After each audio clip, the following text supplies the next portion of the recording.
হযরতে বেলাল হুজুর আল্লাহকে মহব্বত করেছিলেন, হৃদয়ের মধ্যে গোপনে গোপনে আল্লাহকে আল্লাহ বলে, নবীকে নবী বলে ইমানের নূরের কলেমা পড়ে নিয়েছিলেন।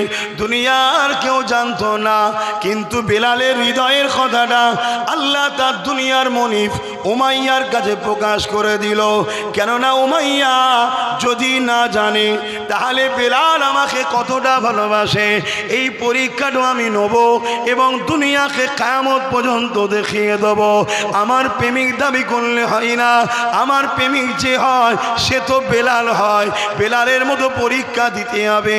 এ যুবকেরা তরুণেরা উমাইয়া জিজ্ঞাসা করতে লেগেছে, এ বেলাল শুনলাম নাকি তুমি আল্লাহকে আল্লাহ বলে নবীকে রসুল বলে তাদের দলে চলে গেছো।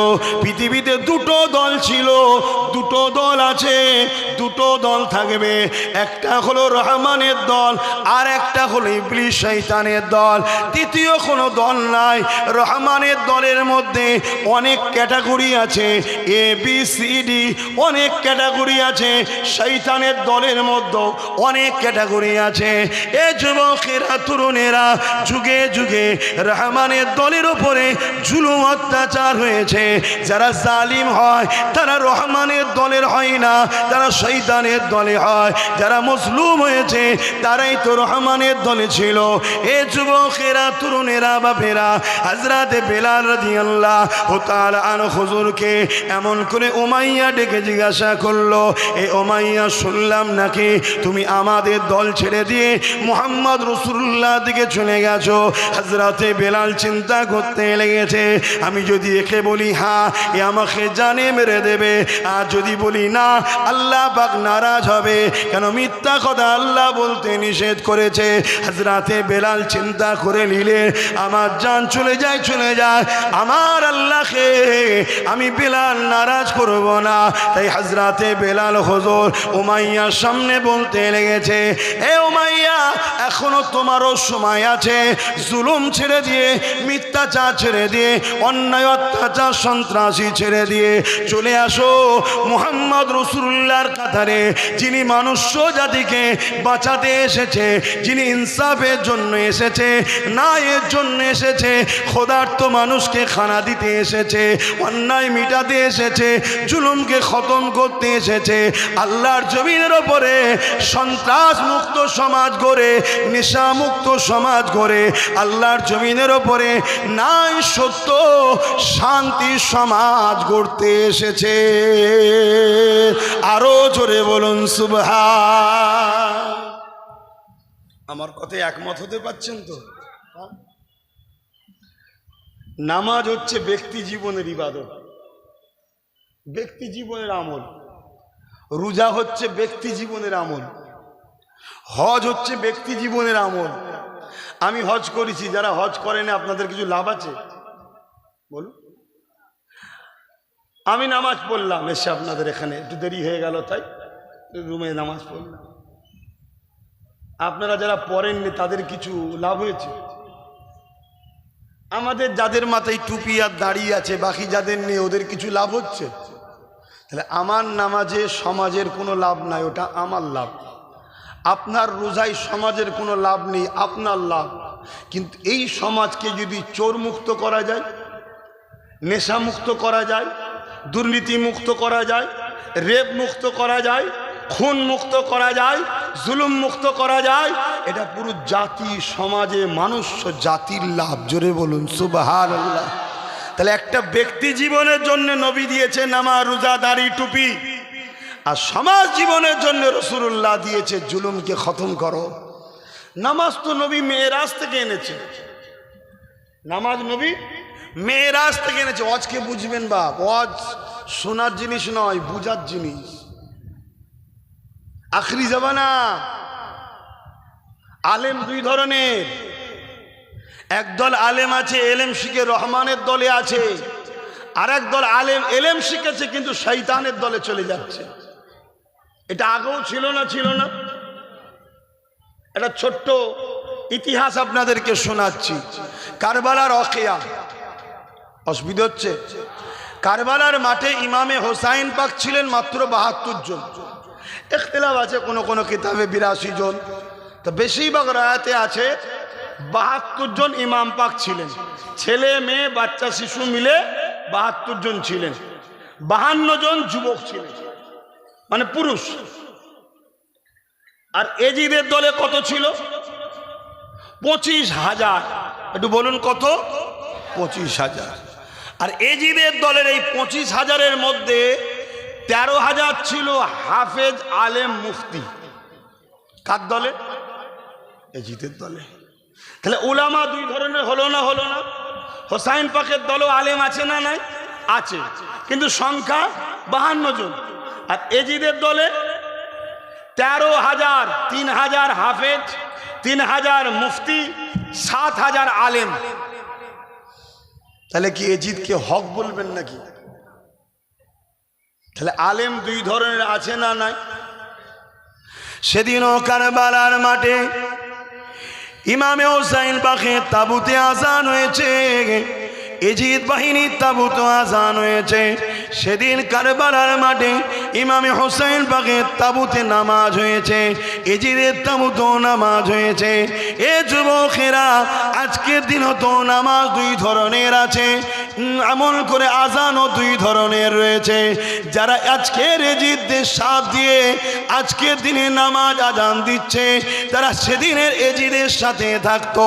আজকের দিনে যারা আজকের এজিদদের বিরোধী করে এমন করে আজান নামাজ পড়ছে, সেদিনে যদি তারা থাকতো হোসাইন পাকের পক্ষে থাকতো। এজিদ কে ছিল? এজিদ একটা অত্যাচারী শাসক ছিল। এজিদ কে ছিল? এজিদ একটা প্রজাদের করে শোষণকারী শাসক ছিল। এজিদ কে ছিল? এজিদ খুনি ছিল, এজিদ চরিত্রহীন ছিল, এজিদ জালিম ছিল, এজিদ সারাবি ছিল, এজিদ প্রজাদের উপরে অত্যাচার করত।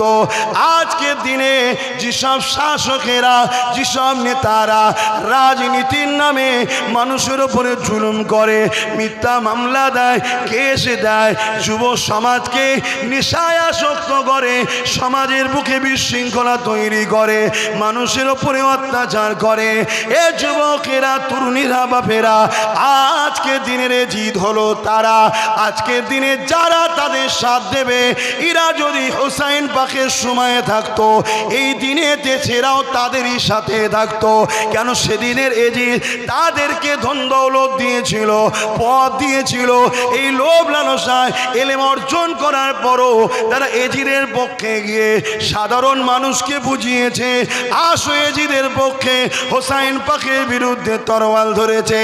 আজকের দিনে যারা আলেম উলামা, পীর পীরজাদা, মুফতি, দাবিদাররা আজকের জালিম শাসকের পক্ষে যারা যাচ্ছে, এরাও দেখেন কিছু পদের জন্য, কিছু টিকিটের জন্যে, কিছু অর্থের জন্যে, কিছু গাড়ি বাড়ির জন্যে আজকে জালিমদের ঘরে তারা সাথ দিচ্ছে না, দেয়নি। আব্বাস সিদ্দিকী এলে অনেকের সমস্যা হয় এই কারণে। আমাদের আব্বাজান হযরতে সৈয়দনা ইব্রাহিম আলাইহিস সালাম, তিনিও আল্লাহর ঘর বানিয়েছে। আমরা তিনার বেটা, যত বসে আছি আমরা সবাই নবীর বেটা, বলুন আলহামদুলিল্লাহ। আর আমাদের আব্বাজানের নাম সৈয়দনা হযরতে ইব্রাহিম খলিলুল্লাহ আলাইহিস সালাম, যিনি আল্লাহর দোস্ত বন্ধু, তিনিও আল্লাহর ঘর বানিয়েছে। আল্লাহ হুকুম করলেন, ইব্রাহিম ঘর বানাও। আল্লাহ পাকের হুকুমে ঘর বানাচ্ছে। ইসমাইল আলাইহিস সালাম পাথর তুলে তুলে দিচ্ছে, আর আব্বাজান ইব্রাহিম সাল্লাম ঘরকে, আল্লাহর কাবা বাইতুল্লাহকে বানাচ্ছে। কমপ্লিট হয়ে গেল। অনেক বড় কথা, ওদিকে যাচ্ছি না। আল্লাহ পাক সেই ইব্রাহিম আলাইহিস সালামকেও কিন্তু প্রেমের পরীক্ষা নিয়েছে, যে বান্দা তোমার কাছে সব কিছুর আগে আমি নাকি প্রমাণ দাও। আল্লাহ পাক বললেন, ইব্রাহিম তোমার সব থেকে প্রিয় জিনিস আমার রাস্তায় কুরবানি করো। স্বাভাবিক আমাদের কাছে রুজি রুটি, অর্থ এটা প্রিয় জিনিস, তাই তো নাকি? তা আব্বাজানের অনেক গৃহপালিত পশু ছিল, তার মধ্যে থেকে 100 কুরবানিতে দিলেন।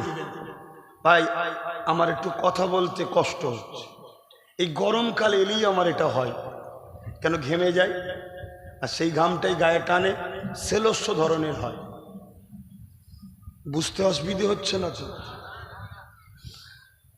পরের রাত্রিরে আবার খবর দেখালেন, ইব্রাহিম তোমার সব থেকে বেশি প্রিয় সেটা আমার রাস্তায় কুরবানি দাও। কিতাবের মধ্যে আছে পরের বারে আরো 200 উট পরের দিনে বা দুম্বা কোরবানি করে দিলেন আল্লাহর খুশির জন্য। আল্লাহ পাক একদিন ইব্রাহিম আলাইহিস সালামকে তিনার বাচ্চা ইসমাইলকে দেখাচ্ছে, ইব্রাহিম এটা তো তোমার কাছে সব থেকে বেশি প্রিয়, এটাকে কুরবানি দাও। আমাদেরকে ওই পরীক্ষা নিয়েছে আল্লাহ। আল্লাহ শুধু বলেছে বান্দা আমার ঘরের পাশে থাক, আমরা থাকতে পারছি না, আমরা থাকতে পারছি না। তোরা আমার ঘরের সাথ দিবি, আমি আল্লাহ তোদের জন্য জান্নাতে সুন্দর ঘর করে রাখবো, চলে আসবি এখানে সারা জীবন মরণ নিয়ে আরামে থাকবি। একটু ত্যাগ স্বীকার করতে পারছি না। ইব্রাহিম আলাইহিস সালাম আল্লাহকে জিজ্ঞাসা করলেন না, আল্লাহ কেন কুরবানি দেবো, সব জিজ্ঞেস করলেন না। আল্লাহ বা হুকুম দিয়েছেন, সঙ্গে সঙ্গে স্ত্রী কি বলে দিল, এ আমার প্রাণের স্ত্রী হাজেরা ইসমাইলকে রেডি করে দাও, আমি সাথে করে নিয়ে যাব। অনেক বড় কথা, মূল জিনিসটা বোঝাচ্ছি। হযরত ইসমাইল আলাইহিস সালামকে ইব্রাহিম আলাইহিস সালাম সাথে করে নিয়ে মিনার দিকে রওনা দিয়েছে আল্লাহর খুশির জন্যে কুরবানি করে দেবে। কেন আল্লাহ বলেছে তোমার প্রিয় জিনিসটা আমার রাস্তায় কুরবানি দাও। আর আল্লাহ পরীক্ষা নিচ্ছে, তোমাকে আমাকে দেখাতে লেগেছে। ভালোবাসা দাবি করলে হয় না। আমার প্রেমিকের নাম হলো ইব্রাহিম, যে নিজের বাচ্চাকেও আমি আল্লাহ আমার জন্যে কুরবানি করে দিয়েছে। এখন আপনাদের মধ্যে যেতে পারে কুরবানি করলো কোথায়, কুরবানি তো হয়নি, আরে হুজুর তো কুরবানি করে দিয়েছে, আল্লাহ সেটাকে বিনিময়ে অন্যটা নিয়েছে, কিন্তু হুজুর তো ছুরি চালিয়েছে। এ নওজওয়ানেরা, হযরত ইব্রাহিম আলাইহিস সালাম সন্তানকে সাথে করে নিয়ে রওনা দিয়ে দিলেন, মিনাতে পৌঁছে গেলেন। গিয়ে যাওয়ার পরে জিজ্ঞাসা করছে, বাবা ছেলে আল্লাহ পাকের হুকুম, তোমাকে আল্লাহর জন্য কুরবানি করতে হবে। ইসমাইল আলাইহিস সালামও আল্লাহকে কতটা ভালোবেসেছে। ছোট্ট বাচ্চা বলতে লেগেছে, আব্বা জান আমার আল্লাহ যখন আমাকে পছন্দ করেছে, আমি নিজেকে ধন্য মনে করছি। যা হুকুম হয়েছে ওই হুকুমটাকে দ্রুত পালন করে, আপনি দেরি করবেন না, আপনি দ্রুত পালন করে। জমিনের ওপরে শুইয়ে দিয়ে ইব্রাহিম আলাইহিস সালাম তরোয়ালকে চালাতে লেগেছে। আল্লাহ বা হুকুম করে দিল, এ তরোয়াল ইসমাইলের গলায় তুমি চলবে না। এত চেষ্টা করে তরোয়াল কখনো কাটতে চাইছে না। ওই তরোয়ালকে যখন ইব্রাহিম আলাইহিস সালাম টান মেরে ফেলে দিলেন, গিয়ে একটা পাথরে লাগলো, ওই পাথরটা দুটুকরো হয়ে গেল। এত ধার তরোয়াল, আল্লাহর হুকুম না হলে কিছুই হতে পারে না। তে আল্লাহর হুকুম হয়নি, ইসমাইল আলাইহিস সালামের গলাতে চলল না।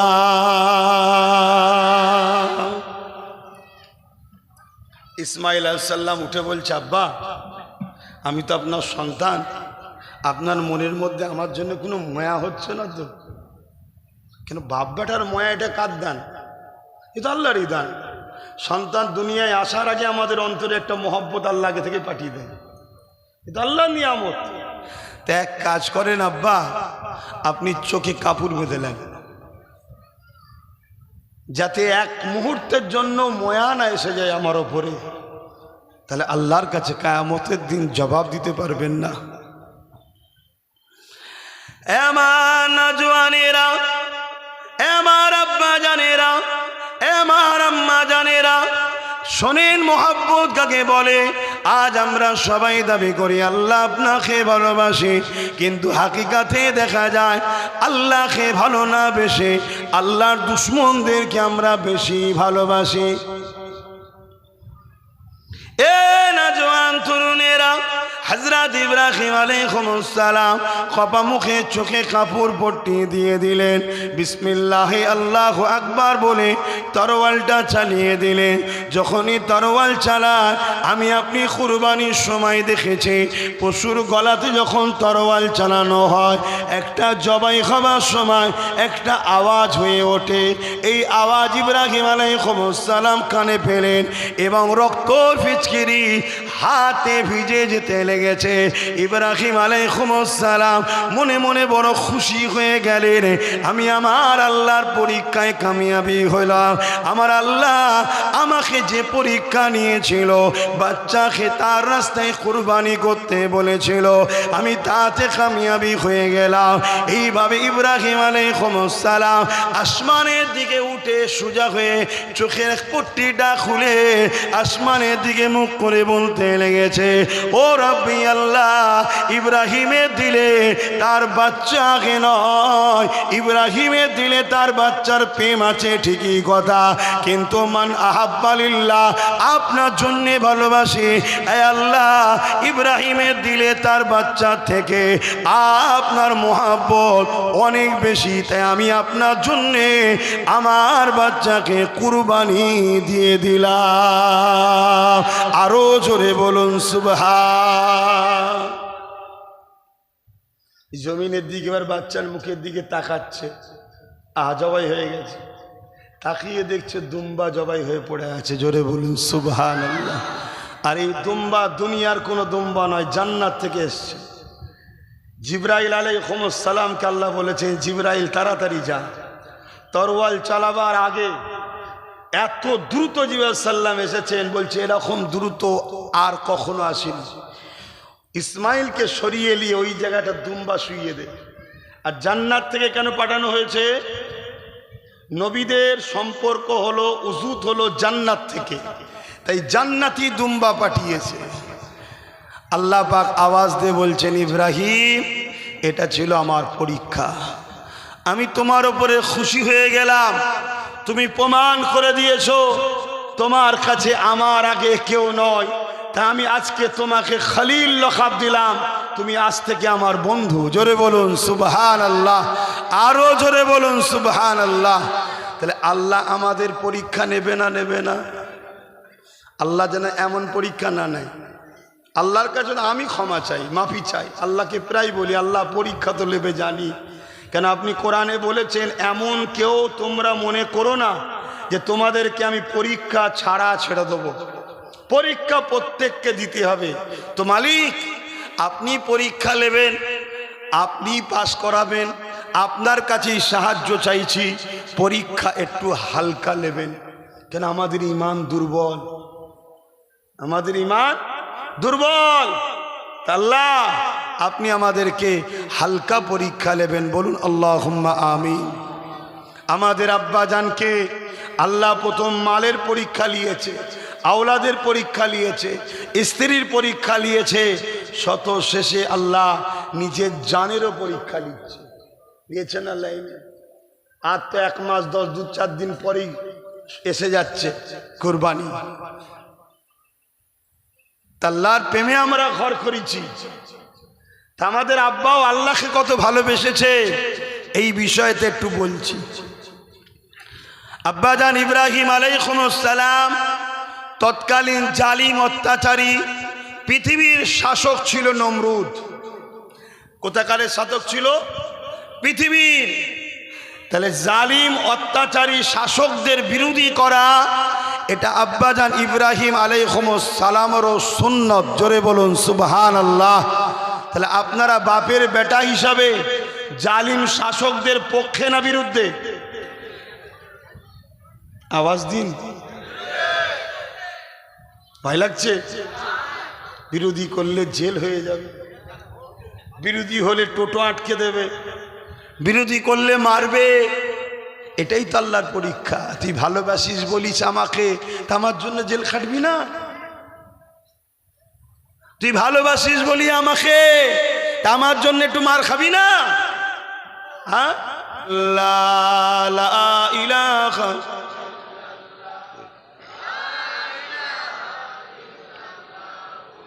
মুহাম্মাদুর রাসূলুল্লাহ আল্লাহুম্মা সাল্লি আলা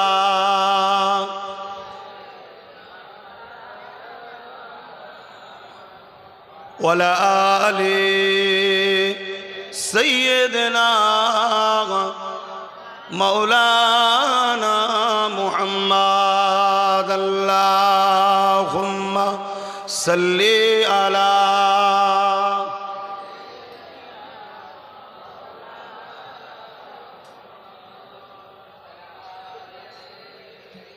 তোদের দিকে অটোমেটিক ঘুরে যাচ্ছে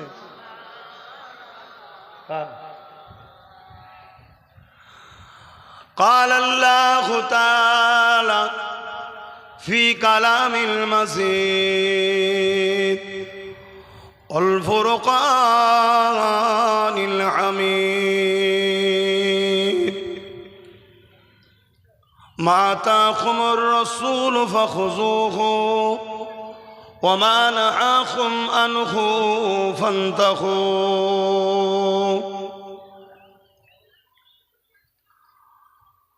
وقال النبي صلى الله عليه وسلم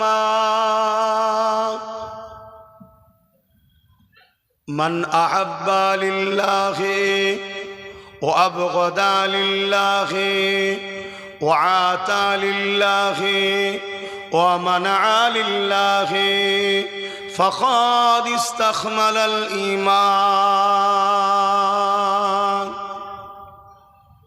উপস্থিত হাজেরানে মজলিস, আমার আব্বা জানেরা, আমার নজওয়ান তরুণেরা, যুবকেরা, ছোট ছোট বাচ্চারা, উলামা হযরত, হাফিজে কোরআন, নামাজি, মুত্তাকি, পরহেজগার, ইমাম সাহেবগণেরা, দূর দূরান্তে আমাদের সকলের আম্মা ও বোনেরা, আজ আল্লাহর ঘর আমরা তৈরি করেছি। সেই ঘরকে কেন্দ্র করে বাৎসরিক একটা ওয়াজের মাহফিল, দোয়ার মাহফিল আল্লাহ আমাদের দ্বারা করাচ্ছেন। আপনারা সকলে এলাকার মানুষ সেই মাহফিলে এসে হাজির হয়েছেন। আর আমি অধম গুনাহগার, আপনাদের পীরের আওলাদ, পীর ভাই, আপনারা আমাকে এনেছেন দিনের কিছু কথা আলোচনা করতে। দিন বলতে ইসলাম। প্রথমেই জানা দরকার ইসলাম কমপ্লিট ধর্ম না আনকমপ্লিট ধর্ম। একটু আওয়াজ দেবেন সবাই। ইসলামে এমন কোনো কাজ আছে যেটা নাই? মানুষের জীবনে দুনিয়ায় চলতে গিয়ে আখিরাত ও কল্যাণের স্বার্থে যা প্রয়োজন ইসলামে সেগুলো আছে না নাই? তাহলে ধর্মনীতি ইসলামে আছে না নাই? সমাজনীতি, পরিবার নীতি, সংসার নীতি, অর্থনীতি, এডুকেশন নীতি, বিজনেস নীতি, তাহলে ইসলামে রাজনীতি আছে না নাই? রাষ্ট্রনীতি। তাহলে ইসলামের ধর্মনীতি শিখাবে কারা? বলুন বলুন।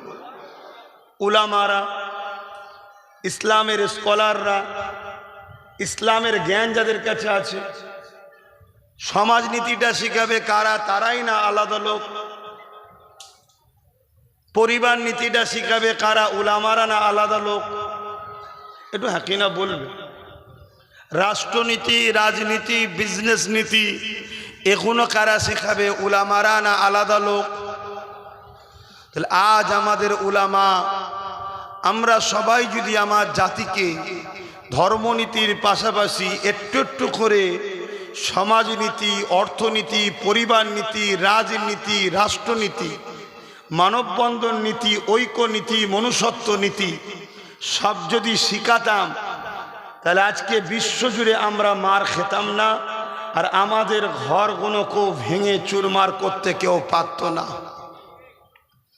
আমরা শুধু আমার জাতিকে ধর্মনীতি শিখাই, নামাজ পড়ো, রোজা রাখো, হজ করো, দাড়ি রাখো, টুপি পরো, দান করো, মসজিদ বানাও, মাদ্রাসা বানাও, এ কোনো ভালো না খারাপ?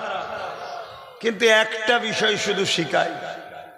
এজন্যে আজ সমাজের বুকে আমার জাতি এত অবহেলিত, এত লাঞ্ছিত, এত পদদুলিত, এত বেউজ্জতি।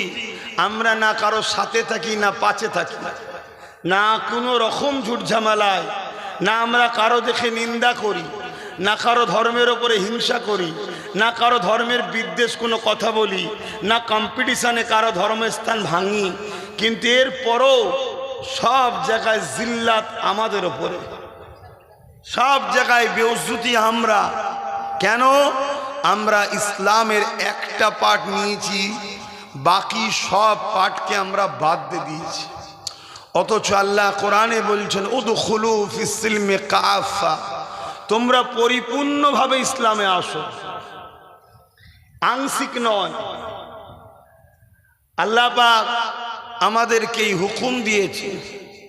আল্লাহ কোরআনে বলছেন তা'মুরুনা বিল মা'রুফ ওয়া তানহাউনা আনিল মুনকার, অন্যায়কে মিটাও, ন্যায়কে প্রতিষ্ঠিত করো, এজন্যে তোমাদেরকে আমি শ্রেষ্ঠ উম্মত করেছি। জোরে বলুন সুবহানাল্লাহ। তাহলে আমাদের কাজ দুটো, অন্যায়কে মিটাতে হবে, ন্যায়কে প্রতিষ্ঠিত করতে হবে। এজন্যই আল্লাহ আমাদেরকে কুনতুম খায়রা, শ্রেষ্ঠ উম্মত করেছে। জোরে বলুন সুবহানাল্লাহ।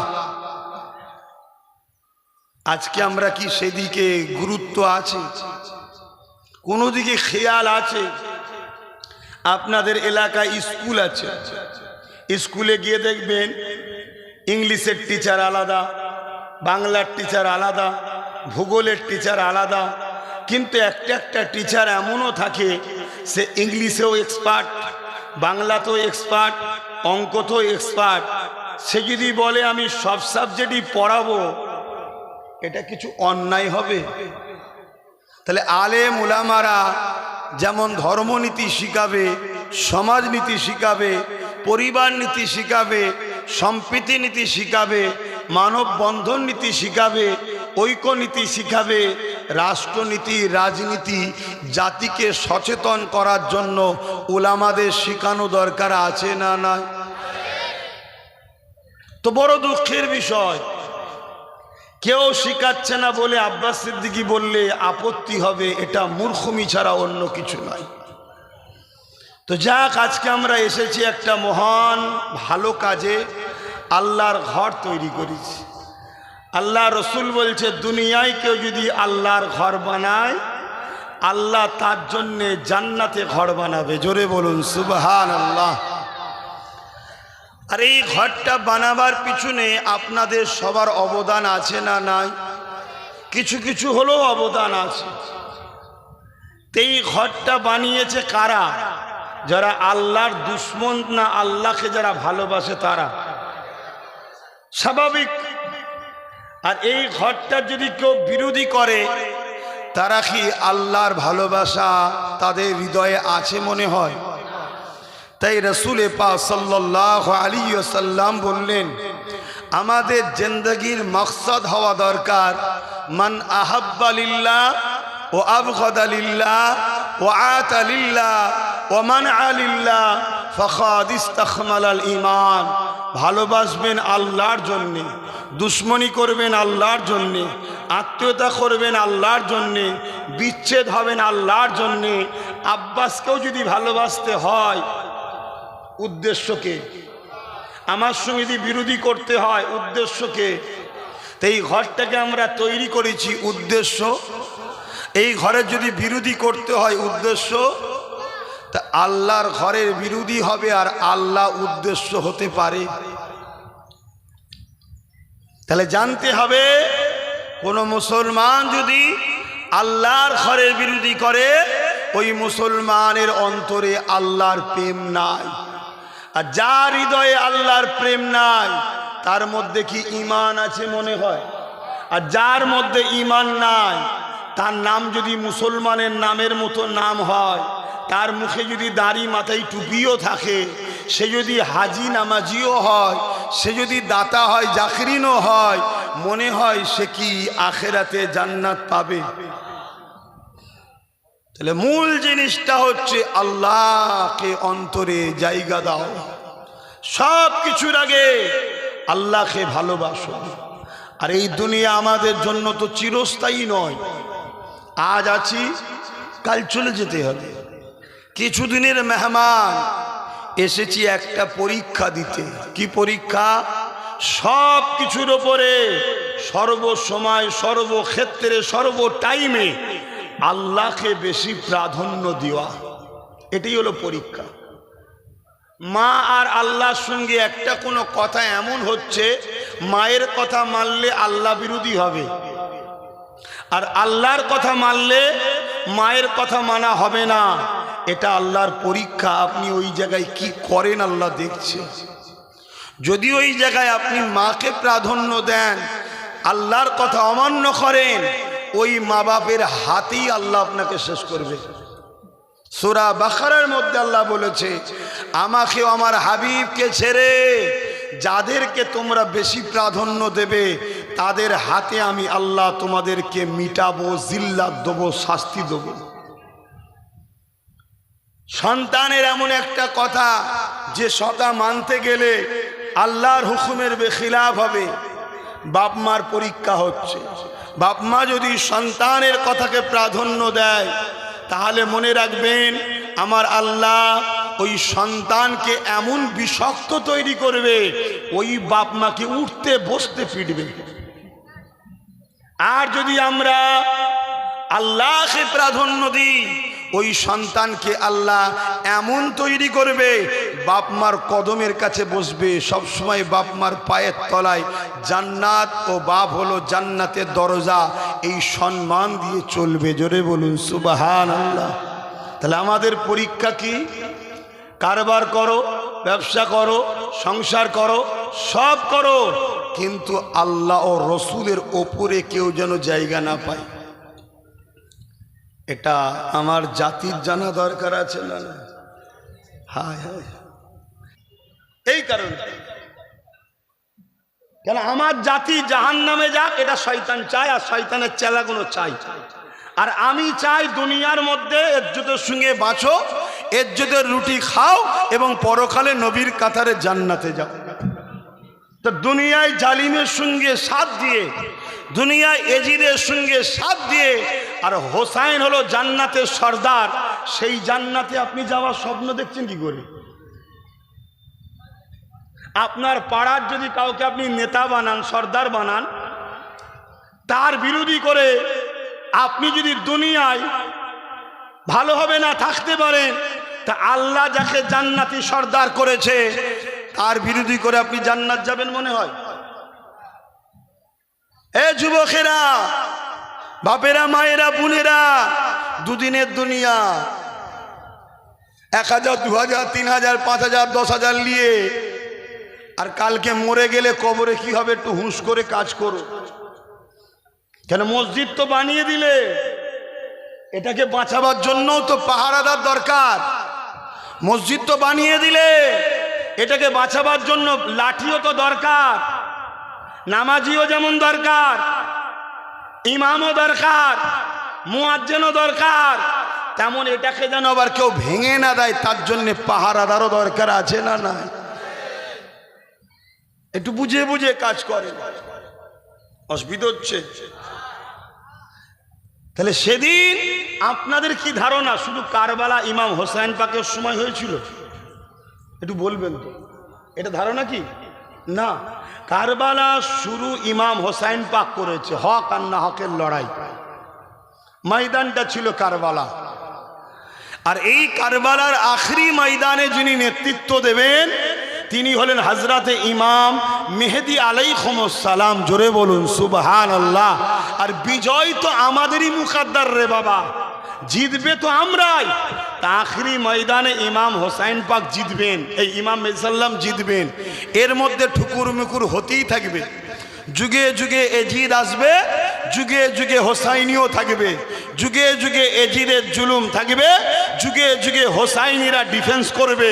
এই লড়াই হতে হতে হতে হতে আমাদেরকে টেনে টেনে টেনে টেনে ইমাম মেহেদী সাল্লামের হাতে নিয়ে যে তুলে দেবো। ইমাম মেহেদী সাল্লামের নেতৃত্বে সেদিন বিজয় আমাদেরই হবে। জোরে বলুন সুবহানাল্লাহ, আরো জোরে বলে। এটা কি ইসলামের কথা বলছি তো না বাইরে বলছি? হুজুরের ছেলে এসে কেন রাজনীতির কথা বলে? নামাজের কথা বলতে পারে না? নামাজের কথা বলার জন্য ইমাম সাহেব আছে নেই? আপনারা শিকার শখ আছে, এসে বসবেন, ইমাম সাহেব শিখাবে। নামাজের প্রথম ট্রেনিং দিতে হয় বাপ মাকে। 8 বছর পরে 3000 টাকা তুমি দেখছো কেন? তোমার শিকার শখ, তুমি ফ্রিতে শিখবে? ফ্রিতে আল্লাহ জান্নাত দেবে বলেছে? আল্লাহ কি বলেছে? জান আর মাল দে বিনিময়ে জান্নাত লে, আছে না? না, তা তুমি ফ্রিতে নামাজ দিচ্ছ কেন? তুমি এসবে মাথা পিছু 200 টাকা করে ইমামকে দাও। তাহলে 100 লোক যদি নামাজ মুসল্লি শিখতে চায়, ইমাম 10 জন 10 জন 15 জন করে ভাগ ভাগ করে দেবে। নামাজ পড়ে বাকি সময় তার ইমাম কাপড় হাঁটুর ওপর তুলে নাগল দিতে পারে না, পারে কি? দুনিয়ার লোক কাপড় না থাকলেও ফতোয়া হয় না, আর ইমামের কাপড় যদি একটু সরে যায়, ওরে সর্বনাশ। ফতোয়া মানে সে ফতোয়া শেষ নেই আর কি। ওহ, চুপ করে বসো কচিরা, শোনো বাবা, এমনি সময় কম। তাহলে সেই জায়গায় যদি মাথা পিছু করে মাসে 200 টাকা দাও, আপনি ভিখারি হয়ে যাবেন? দিন শিক্ষার জন্য 200 টাকা যদি দেয় মাসে, ইমামের 20,000 টাকা মাস হয়ে যাবে। তাহলে ইমামকে কি কোনো জালিম নেতার পিছনে ছুটতে হবে? তখন তো ইমাম বলবে, আমার মসজিদে সাম্প্রদায়িক কথা হয় না, আমার মসজিদে উস্কানোমূলক কথা হয় না। কিন্তু ইমাম বলতে পারছে না এখন, কেন বলেন তো? সে তো দেখছে 3,500 উনি দেয়, অতএব ওটা বলতে গেলে যদি এলাকার দাদারা যে খবর দেবে আটকে যাবে। কিন্তু আমরা যদি ইমামের পিছনে দাঁড়াতাম, বলেন, তাহলে দোষ তো আমাদেরও কম নয়। এগুলো সিস্টেম চেঞ্জ করুন। এই গ্রামে যদি সব থেকে দামি লোক থাকে, সেটা হলো যার পিছনে ইক্তেদা করে নামাজ পড়েন সেই ইমাম। আর সে যদি দামি না হয় আপনার নজরে, তার পিছনে আপনার নামাজ হবে কি করে? তার প্রতি আপনার ভক্তি না থাকে, আপনার পিছনে নামাজ হবে কি করে? সে যদি আপনার থেকে উপযুক্ত না হয়, তার পিছনে আপনার নামাজ হবে কি করে? তাহলে যাকে আপনি সব থেকে উপযুক্ত ভাবলেন, যাকে সব থেকে দামি ভাবলেন, সে শুধু নামাজ আর মুরগি জবাই করবে, আর কিছু কাজ নেই তার? ইমামের ক্ষমতা আছে দাঁড়িয়ে বলা যে খবরদার বাবা, আমার নবীর উম্মতেরা দল করছো করগে যাও। কিছু কিছু স্লোগান আছে বাবা, এই স্লোগান দেবে না, দিলে ঈমান চলে যাবে। যেমন ধর্ম যার যার, উৎসব সবার। এই স্লোগান দিলে সঙ্গে সঙ্গে মুশরিক কাফের। শুনছেন তো? কেন উৎসব হয় ধর্মকে কেন্দ্র করে, আর যদি উৎসব সবারই হয়, তাহলে সামনে তো কুরবানি আসছে। কি গো, ঠ্যাং ধরতে আসবে কেন? উৎসব তো সবার, নামাজটা নাই পড়লি। তাহলে এটা শুধুমাত্র একটা পলিসি। হেসুনি পুরো বিশ্ব জুড়ে চলছে, উম্মতকে আল্লাহ রসুলের থেকে যেমন করে সরাও। কেন এরা যতদিন আল্লাহ রসুলের থেকে জুড়ে থাকবে, এদের হিফাজতের মালিক আল্লাহ খোদ নিজে দায়িত্ব নিয়েছে। জোরে বলুন সুবহানাল্লাহ। দেখবেন অনেক মুরগি আছে, বুঝাবার জন্য বলছি, তার বাচ্চা কোনো মায়ের আশপাশে ঘোরে, মা যেই সিগন্যাল দেয় অমনি টক করেছে মায়ের পেটে ঢুকে যায়, আর চিলে কিন্তু লিতে। তা যেমন অক্ষরে মুরগির বাচ্চাকে যদি শেষ করতে চাও, মায়ের থেকে দূরে সরাও, তাদের চাল দিয়ে হোক আর 1200 কোটি টাকা দিয়ে হোক। শুনছেন তো নাকি? তাতে মদ বিক্রির টাকা না তোলার টাকা, ওটা দেখা পরের বিষয়, দাও। আবার গুটকা খাবার 1,500 দাও। আর যেই তেল ভরে মোটরসাইকেলে বাইরে বেরিয়েছে, অমনি বলছে 3,000 ফাইন। তাহলে বলছে এই জন্যই তো বিরোধী করি। এসব কথা বলার কি দরকার?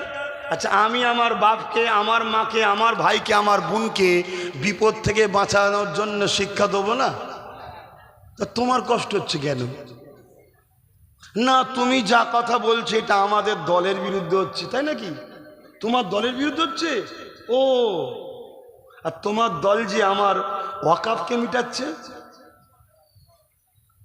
বলো, তোমার দল যে আমার মসজিদ মিটাচ্ছে, তোমার দল যে আমার কবরস্থান মিটাচ্ছে, তোমার দল যে বিজেপির হাতে ওয়াকাফকে তুলে দিল, আইনকে মেনে নিল, তাহলে এটা কি আমাদের রাগ হওয়া উচিত না উচিত নয়? জোরে বলুন, উচিত না উচিত নয়? হাত তুলে সাক্ষী দেন আমার সঙ্গে কারা একমত, বলেন উচিত না উচিত নয়? তোর জাহান্নামী দলের জন্য যদি তোর বুকে ব্যথা হয়, তা আল্লাহর ঘরকে দুশ্মন যে হবে, দুশ্মনী করবে, তাহলে আমার বুকে ব্যথা হবে না হবে না? বলছে না সব ঠিক আছে, তুমি হুজুর মানুষ, তুমি বোতলে শুধু ফুঁ দাও। সে হুজুর এটা নয়, শুধু ফুঁ দিয়ার কাজ নয় আমার। এই বসিরহাটের বড় মৌলানা সাহেব শুধু ফুঁ দিয়েছিল নাকি? ব্রিটিশদের বিরুদ্ধে আন্দোলন করেছে না করেনি? ব্রিটিশ কে ছিল? ভারতবর্ষের জালিম শাসক ছিল। তা আজকেও যদি আমার দেশের মাথায় জালিম শাসক থাকে, আমার রাজ্যের মাথায় জালিম শাসক হয়, তাহলে আমরা বিরোধী করব না করব না? শুধু যে মাজার জিয়ারত করলেই বসিরহাট হুজুরের মহব্বতের লোক হয়ে গেলেন নাকি? আর মোটা অঙ্কের নজরানা হুজুরদের দিলে হয়ে গেল? অত সহজ নয়, বোঝার চেষ্টা করো, বোঝার চেষ্টা করো। আমার নবী পাক যে কোরআনের জন্যে কত কষ্ট করলেন, আমার নবী পাক যে কোরআনের বাণী মানুষের কাছে পৌঁছাতে গিয়ে আল্লাহ নবী কত মার খেলেন, কত রক্তাক্ত হলেন। এ নবীর উম্মাত উম্মাতিরা, যাররা পরিমাণ যদি নবীর প্রেম দিলে থাকে, যাররা পরিমাণ যদি আল্লাহর প্রেম দিলে থাকে, তাহলে আজকে আমাকে জবাব দাও, কোরআন তো কোনো পুস্তক নয়, কোরআন তো কোনো বই নয়, কোরআন হলো কালামুল্লাহ, আল্লাহ পাকের কথা। কোরআনের বিরোধী মানে আল্লাহর কথার বিরোধী, আল্লাহর কথার বিরোধী মানে আল্লাহ পাকের বিরোধী। এই যুবকেরা, তরুণেরা, আমার নবী পাকের প্রেমিকেরা, এই কোরআনের বাণী, আল্লাহর বাণীকে নিয়ে রাসূলুল্লাহ যখন তায়েফের জমিনে গেলে, তায়েফের মানুষেরা আল্লাহ নবীর ওপরে কত অত্যাচার করলো, আল্লাহ নবীকে পাথর নিক্ষেপ করলো, আল্লাহ নবীর শরীর থেকে রক্ত বেরোতে লাগলো, এত রক্ত বেরোলো আল্লাহ নবী অজ্ঞান অচৈতন্য হয়ে পড়ে গেলে। এ যুবকেরা, তরুণেরা, জালিমদের সরদারেরা এসে, নেতারা এসে আমার নবী পাকের নাকে হাত দিয়ে দেখতে লেগেছে আল্লাহ নবী মরে গেছে না বেঁচে আছে, নাউজুবিল্লাহ মিন জালে।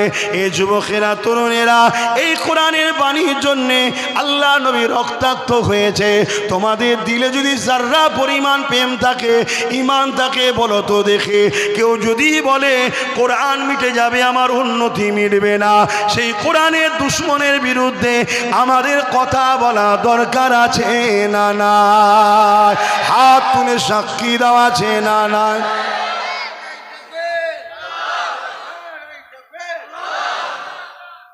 আমরা কোরআনের দুশ্মনের পক্ষে থাকবো?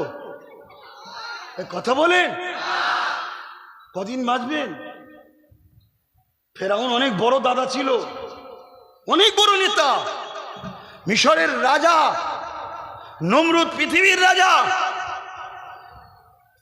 হাজ্জাজ বিন ইউসুফ তার বিরুদ্ধে একটা কথা বললে ইশারা করতো, ধর থেকে করলে আলাদা, এত বড় জালিম ছিল।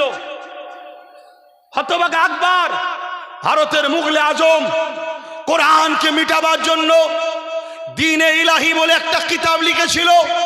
হযরতে মুজাদ্দেদ আল পেসানি তার বিরোধী করেছিল।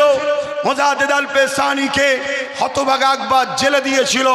সেই জেল থেকে মুজাদ্দেদ আল পেসানি আবার বাহির হলেন।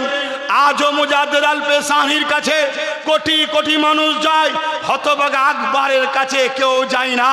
মনে রাখবেন, আজকে যে বদমাইশ, যে জালিম কোরআন শেষ হয়ে যায় বলে, এ জালিম মরে জাহান্নামে চলে যাবে।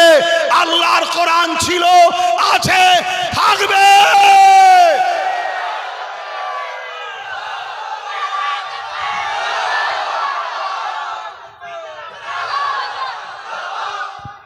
আল্লাহ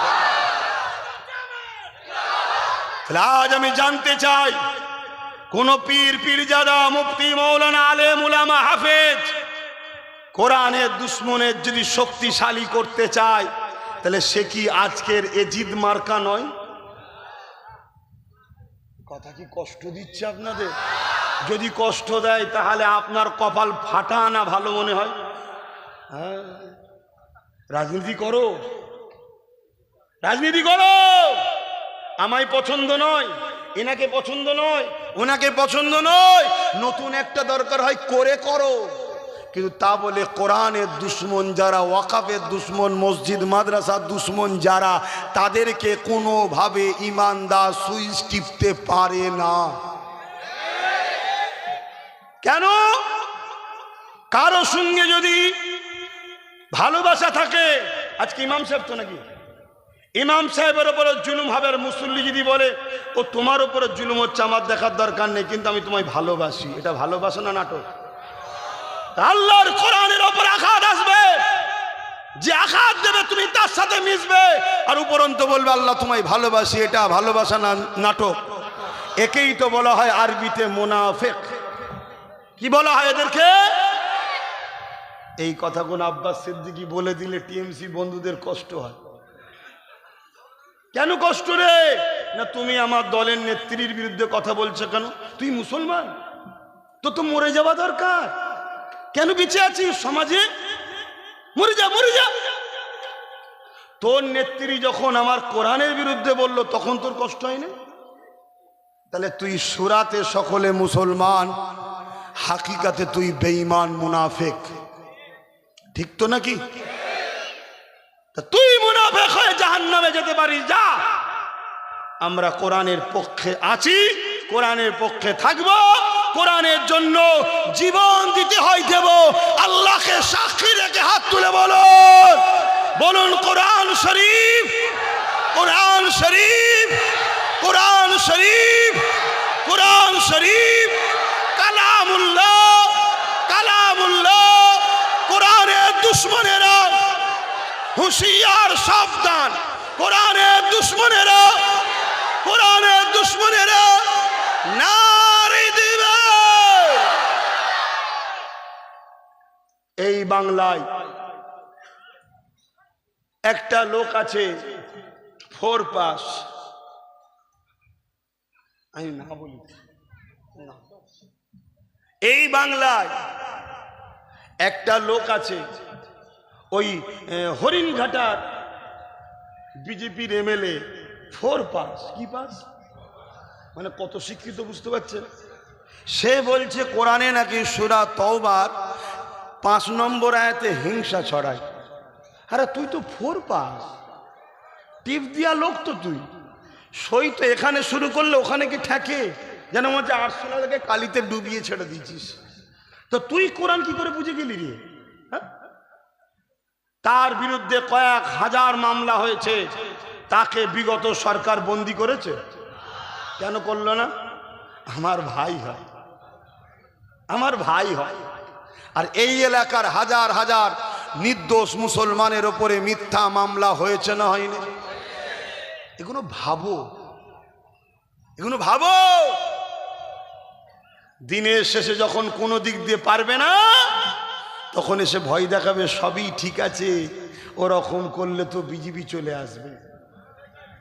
যেখানে বিজেপি চলে আসবে সেখানে গিয়ে বিজেপির ভয় দেখায়নি, যেখানে কোনোদিন আসবে না সেখানে এসে ভয় দেখাচ্ছে।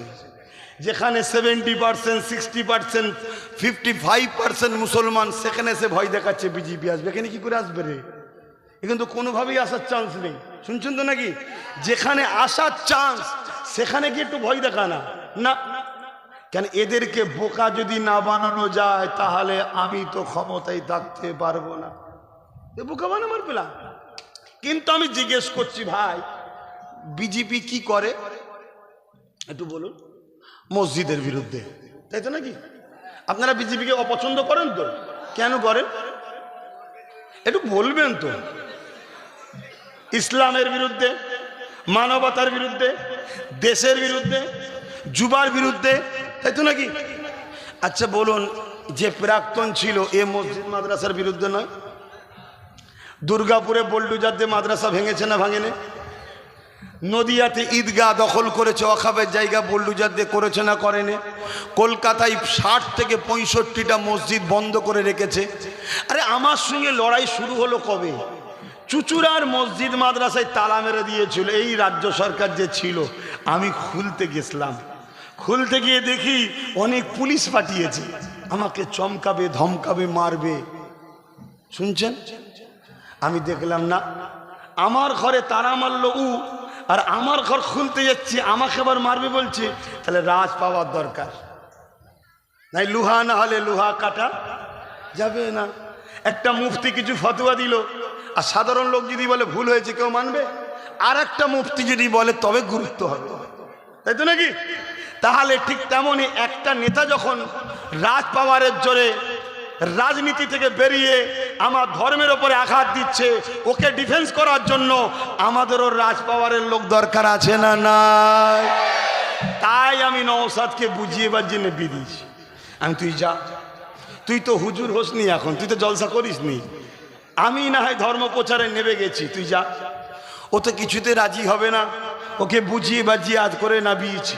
21-এ ওর মুখটা কেউ চিনত, এজন্যে ডাইরেক্ট আমাকে নামতে হয়েছিল। ওর হয়ে প্রচার টোচার করে সমাজের মানুষের কাছে আল্লাহ কারো এখন এত পরিচিত হয়ে গেছে, আমাকে লোক বলছে আপনি নওশাদের ভাই তো। এটা শুনে রাগ হয়নি, আমার গর্ব হয়। এটাতে রাগ হওয়ার কিছু নেই, এটাই তো আমার গর্ব যে তাহলে আমার ভাই কে মানুষ চিনেছে। শুধু মুসলিম নয়, হিন্দু, দলিত, আদিবাসী, সাঁওতাল, বাগদি সবাই এখন নওশাদ নওশাদ করছে, ঠিক তো নাকি? আর আপনারা কি ওর বিরুদ্ধে নাকি?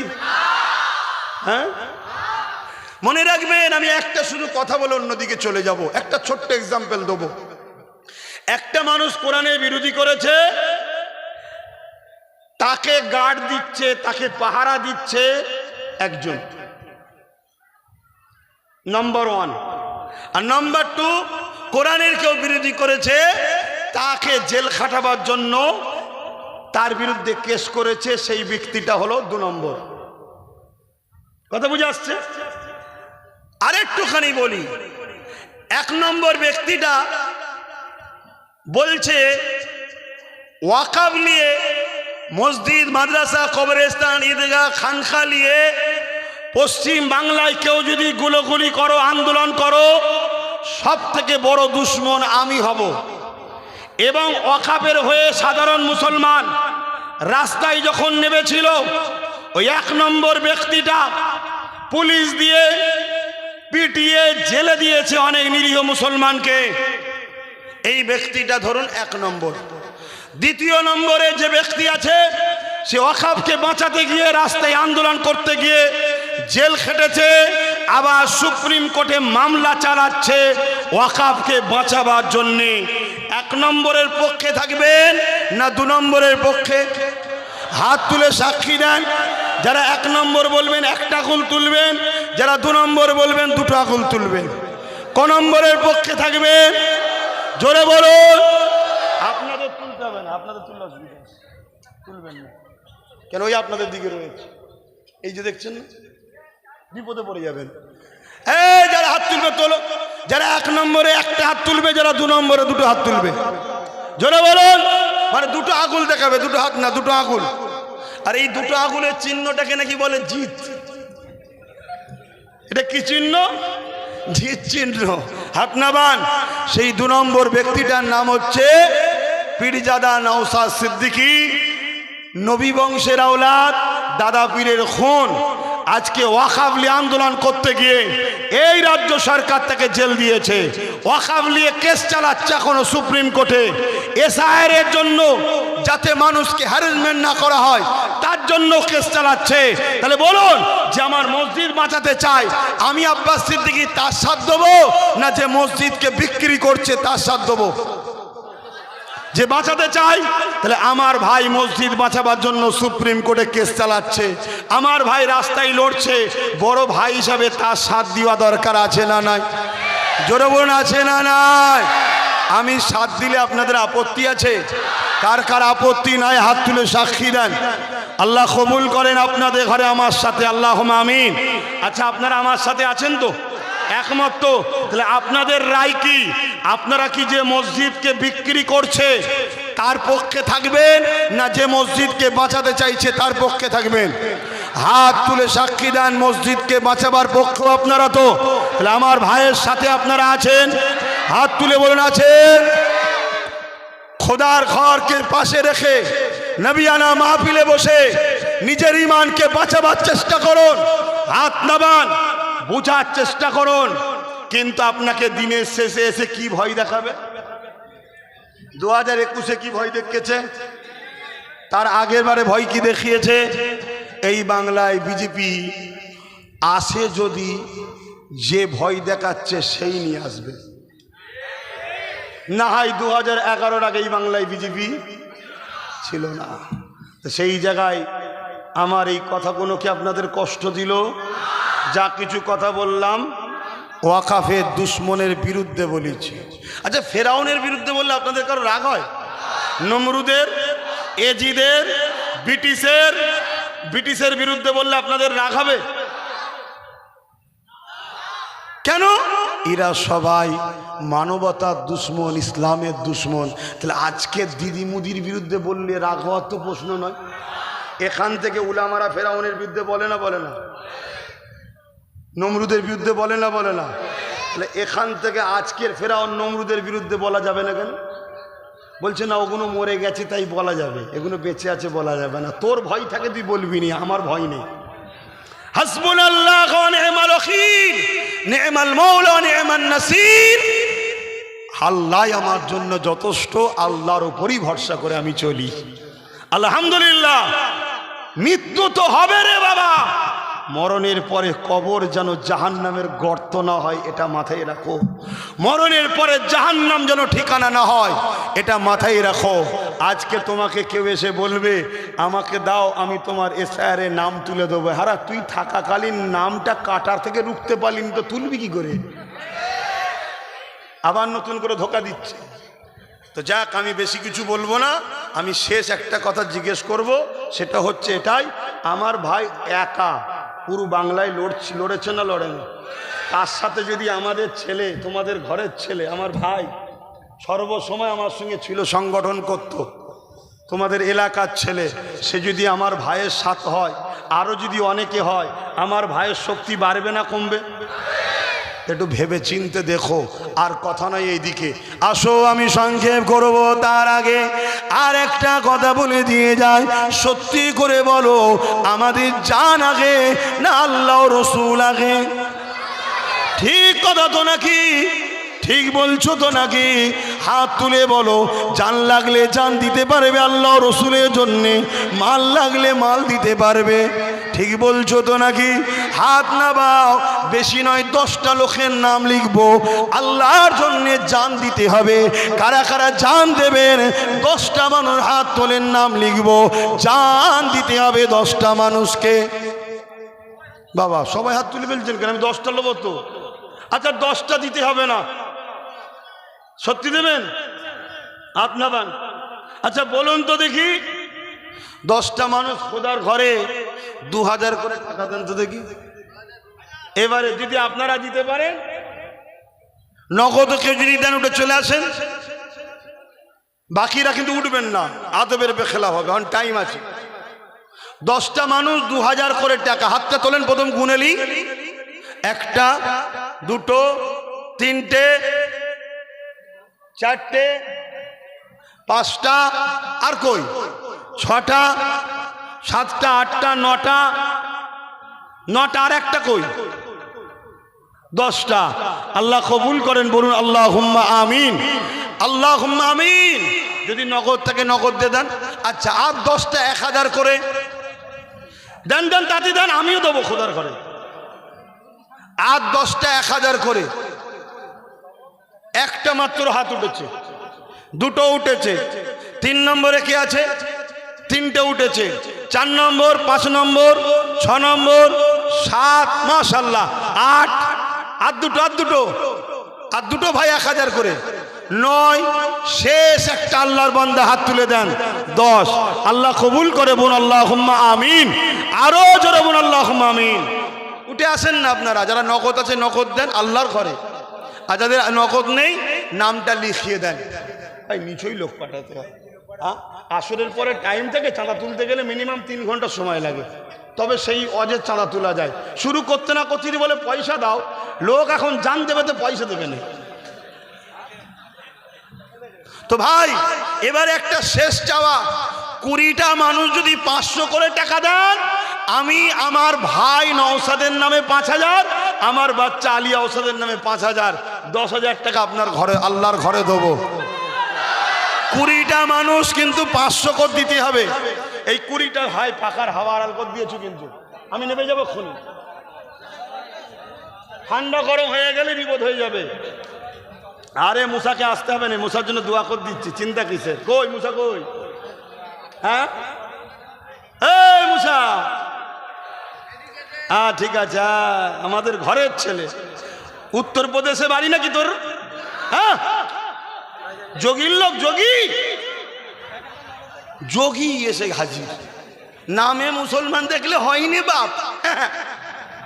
শুনছেন তো নাকি? এই উঠলেন কেন আপনারা? এটা কষ্ট দিলেন না? আমি যেখানে জলসায় যাই, ও যাই না তা আজকে জলসায় এসছি নেতা বলে পালা